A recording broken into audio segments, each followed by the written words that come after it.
Hello everyone and good morning and welcome back to Study Circle. आज के इस video में देखेंगे आज के कुछ मोस्ट इंपॉर्टेंट करंट अफेयर जो कि सभी एग्जाम पॉइंट ऑफ व्यू से इंपॉर्टेंट होने वाले हैं। तो आप किसी भी एग्जाम की तैयारी करें तो ये वीडियो आपके लिए बहुत इंपॉर्टेंट होने वाली है। इस वीडियो को लास्ट तक जरूर देखिएगा। अगर आप इस चैनल पर नए तो चैनल को सब्सक्राइब कर बेल आइकन को जरूर प्रेस कर लें ताकि वीडियो की नोटिफिकेशन आपको मिलती रहे। तो चलिए स्टार्ट करते हैं आज के कुछ मोस्ट इंपॉर्टेंट करंट अफेयर को। पहला क्वेश्चन है, भारत का विदेशी मुद्रा भंडार कितने अरब डॉलर तक पहुंच चुका है? इसका ऑप्शन है 632.95 अरब डॉलर, 652.95 अरब डॉलर, 274.95 अरब डॉलर या 732.95 अरब डॉलर। इसका राइट ऑप्शन है ऑप्शन ए 632.95 अरब डॉलर तक भारत का विदेशी मुद्रा भंडार पहुंच चुका है। तो ये राइट आंसर है, ऑप्शन ए राइट आंसर है। भारत का विदेशी मुद्रा भंडार कितने अरब डॉलर तक पहुंच चुका है? 632 अरब डॉलर तक पहुंच चुका है। ये इंडिया फॉरेक्स रिजर्व है। तो भारत का विदेशी मुद्रा भंडार के 1.274 बिलियन डॉलर की कमी के साथ, कितने कमी के साथ? 1.274 बिलियन डॉलर की कमी के साथ 632.95 अरब डॉलर तक पहुंच चुका है। अब विश्व में सर्वाधिक विदेशी मुद्रा भंडार वाले देश की सूची में भारत चौथे स्थान पर है। कौन से स्थान पर है? चौथे स्थान पर भारत है। अब चीन जो है पहले स्थान पर है। किसमें? विश्व के सर्वाधिक विदेशी मुद्रा भंडार वाले देश की सूची में भारत पहले स्थान पर यानी चौथे स्थान पर, और चीन जो है पहले स्थान पर है। तो विदेशी मुद्रा भंडार क्या होता है? तो विदेशी मुद्रा भंडार ये फॉरेक्स रिजर्व या आंतरिक निधियों का भंडार कहा जाता है। क्या कहा जाता है इसे? फॉरेक्स रिजर्व या आंतरिक निधियों का भंडार कहा जाता है। यह भुगतान संतुलन में विदेशी मुद्रा भंडार को आरक्षित करता है, यानी ये भुगतान संतुलन करता है। और इसमें पूंजी खाते होते हैं। क्या होते हैं? इसमें जमा पूंजी खाते होते हैं। और यह देश का अंतर्राष्ट्रीय निवेश स्थिति का एक महत्वपूर्ण भाग है। क्या है ये? अंतर्राष्ट्रीय निवेश स्थिति का एक महत्वपूर्ण भाग है। इसमें केवल विदेशी रुपए जमा किए जाते हैं और विदेशी बैंकों की जमाएं और विदेशी ट्रेजरी बिल जमा किया जाता है। तो फरवरी 2021 को विदेशी मुद्रा भंडार कितना था? तो विदेशी मुद्रा संपत्ति कितनी थी? 576.26 मिलियन डॉलर थी। और गोल्ड रिजर्व कितना था? 41.509 मिलियन डॉलर थी। वहीं IMF के साथ SDR कितना था? तो 19.162 बिलियन डॉलर थी। और IMF के साथ रिजर्व की स्थिति कितनी थी? तो 5.221 बिलियन डॉलर थी। ये भारत की 2021 में विदेश मुद्रा भंडार था।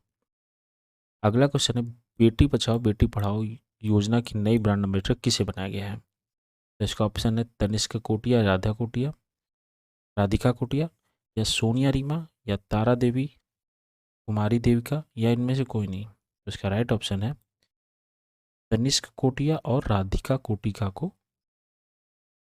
कोटिया को बेटी बचाओ बेटी पढ़ाओ अभियान का नया ब्रांड एम्बेसडर बनाया गया है। इसके की पॉइंट देखते हैं। केंद्र सरकार ने हाल ही में अंतर्राष्ट्रीय शतरंज खिलाड़ी तनिष्क कोटिया और उसकी बहन यानी उनकी बहन राधिका कोटिया को गुरुग्राम से बेटी बचाओ बेटी पढ़ाओ का ब्रांड एम्बेसडर बनाया है। ये कौन है? ये अंतर्राष्ट्रीय शतरंज के खिलाड़ी हैं। इनका क्या नाम है? तनिष्का कोटिया और उनकी बहन जो है राधिका कोटिया, जिनको केंद्र सरकार ने बेटी बचाओ बेटी पढ़ाओ ब्रांड का मतलब इस अभियान का नया ब्रांड एम्बेसडर बनाया है। और तनिष्का ने 2008 में सबसे कम उम्र की शतरंज खिलाड़ी होने के लिए अपना नाम लिम्का बुक ऑफ रिकॉर्ड्स में दर्ज कराया है। किसमें? Limca books of record. किस लिए?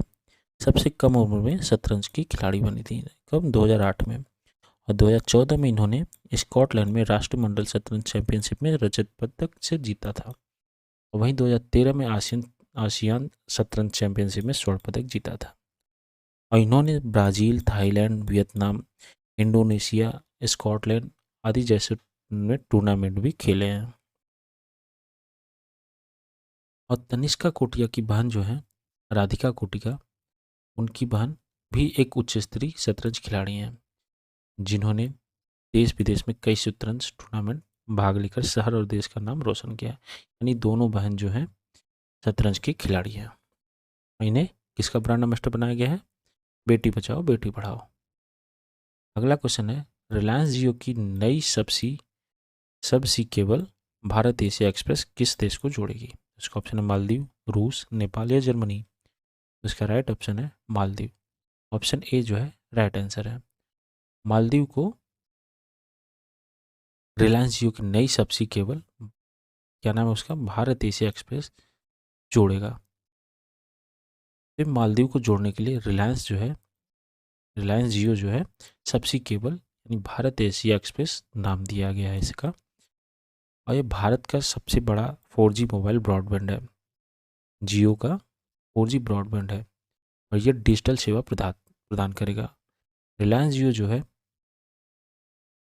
वहाँ के लिए अगली पीढ़ी के लिए multi terabyte Asia Express IX यानी India Asia Express under sea cable system को कहाँ पे हल उल हुल मले उल हुमले मालदीव में उतारेगा। कहाँ पे? मालदीव के उल हुमले में उतारेगा।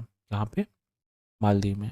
और यह उच्च क्षमता और उच्च गति वाला यानी हाई स्पीड वाला IX यानी इंडिया एशिया एक्सप्रेस सिस्टम है, तो सीधे भारत और सिंगापुर में दुनिया के पास प्रमुख इंटरनेट केंद्रों को जोड़ेगा। किसको किसको? भारत और सिंगापुर में। वहीं दूसरी ओर भारत और यूरोप एक्सप्रेस जो है प्रणाली जो है मुंबई को मिलान से जोड़ती है, यानी सिनावा इटली में उतारा जाएगा और ये मध्य पूर्व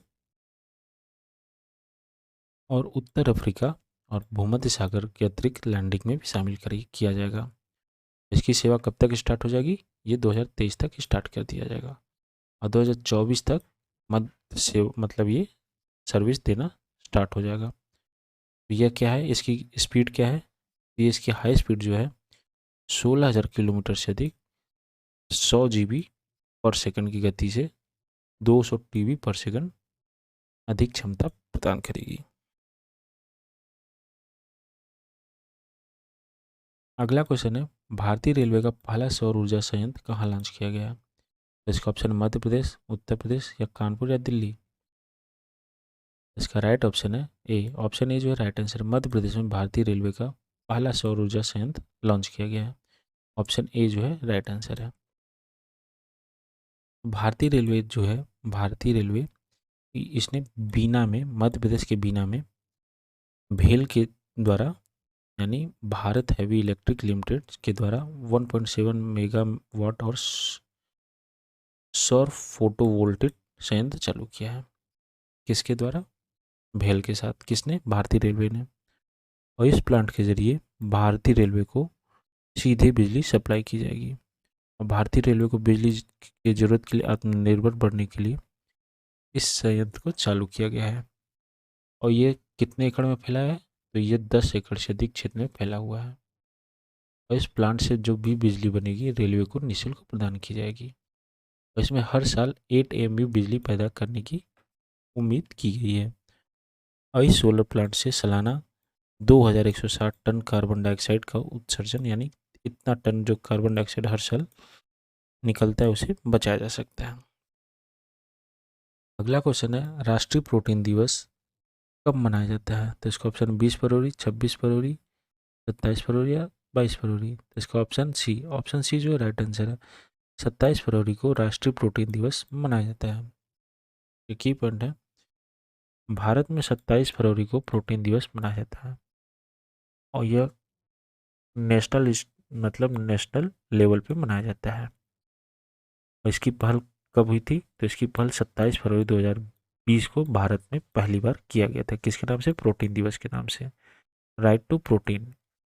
और इस दिवस के द्वारा प्रोटीन के पोषक संबंधी लाभों को सबके जागरूकता फैलाई जाती है। यानी किसके लिए?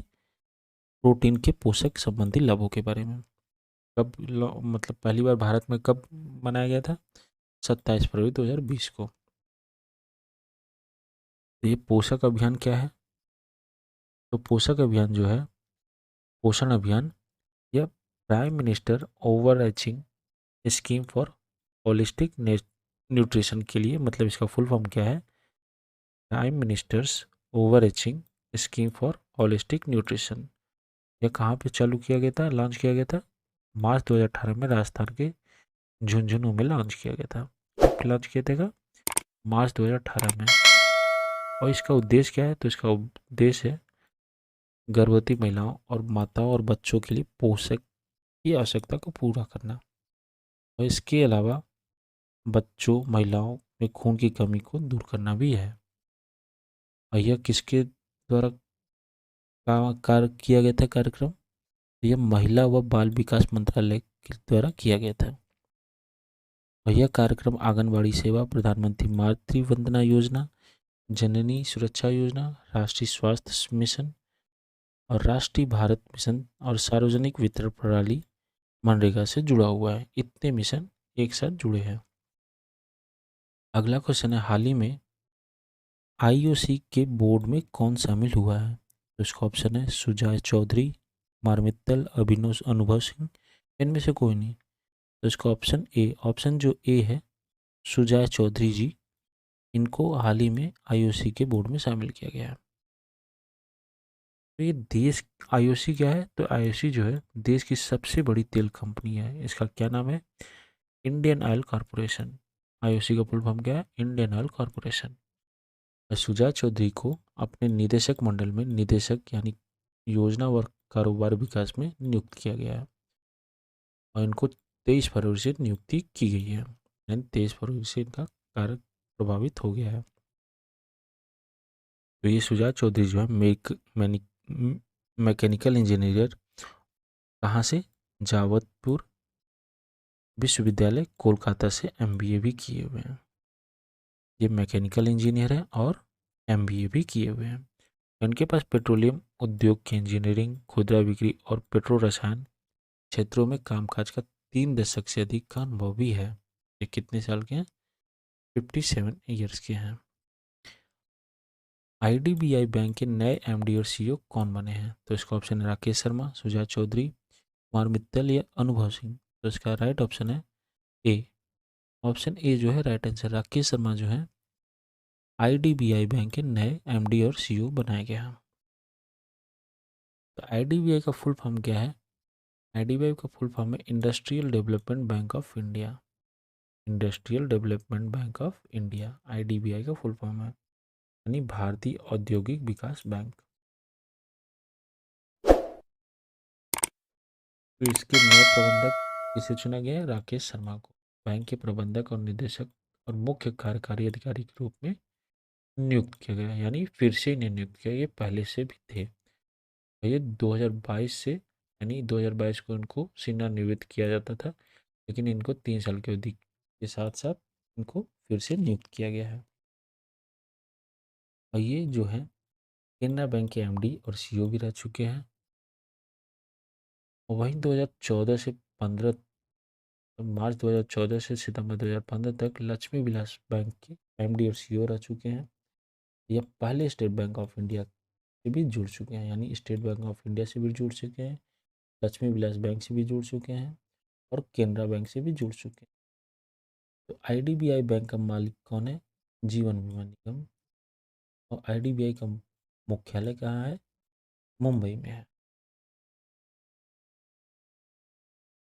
तो ये थे आज के कुछ मोस्ट इम्पोर्टेंट करंट अफेयर।